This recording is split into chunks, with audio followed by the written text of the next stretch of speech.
ആളുകൾ സ്ഥിരമായി railway track മുറിച്ചുകടക്കുന്ന സ്ഥലങ്ങളിലെ വഴികൾ അടയ്ക്കാൻ റെയിൽവേ.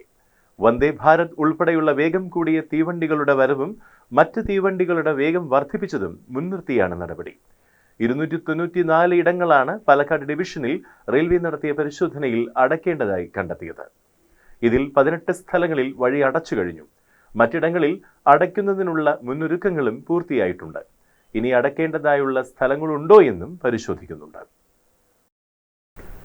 വളവുകൾ, കൂടുതൽ പേർ, പാളം മുറിച്ചുകിടക്കുന്ന ഭാഗങ്ങൾ തുടങ്ങിയ ഇടങ്ങളാണ് അടയ്ക്കുന്നത്. റെയിൽവേ ട്രാക്കിനോട് ചേർന്ന സ്ലാബുകൾ എടുത്തുമാറ്റിയും കമ്പികൾ സ്ഥാപിച്ചുമൊക്കെയാണ് വഴിയടയ്ക്കൽ. മുറിച്ചു കടക്കുന്നവരുടേത് ഉൾപ്പെടെയുള്ള സുരക്ഷയാണ് ലക്ഷ്യമെങ്കിലും ഇതിൽ ഭൂരിഭാഗം ഇടങ്ങളിലും പാളത്തിനപ്പുറം കടക്കാൻ താമസക്കാർക്ക് മറ്റു വഴികളില്ലെന്നതാണ് പ്രശ്നം. പാലക്കാടും മലപ്പുറത്തും കോഴിക്കോടും കണ്ണൂരും ഇത്തരം സ്ഥലങ്ങൾ കണ്ടെത്തിയിട്ടുണ്ട്. ഇവിടങ്ങളിലൊന്നും നടപ്പാതയ്ക്കോ മേൽപ്പാലത്തിനോ പദ്ധതികളൊന്നും നിലവിലില്ല. ഒറ്റപ്പാലം റെയിൽവേ സ്റ്റേഷൻ പരിസരം, പാലപ്പുറം, പറളി, ഷൊർണൂരിലെ ചില പ്രദേശങ്ങൾ എന്നിവിടങ്ങളിൽ നേരത്തെ ഇതിനുള്ള നടപടികൾ തുടങ്ങിയിരുന്നു. ഒറ്റപ്പാലം റെയിൽവേ സ്റ്റേഷൻ പരിസരത്ത് വഴിയടയ്ക്കുവാനുള്ള ശ്രമം രാഷ്ട്രീയ പ്രതിരോധം വന്നതോടെ തൽക്കാലത്തേക്ക് ഉപേക്ഷിച്ചിരുന്നു. പാലപ്പുറം എറക്കോട്ടിരിയിൽ സ്ലാബുകൾ മാറ്റിയിട്ട് നടപടികൾ തുടങ്ങിയിട്ടുണ്ട്.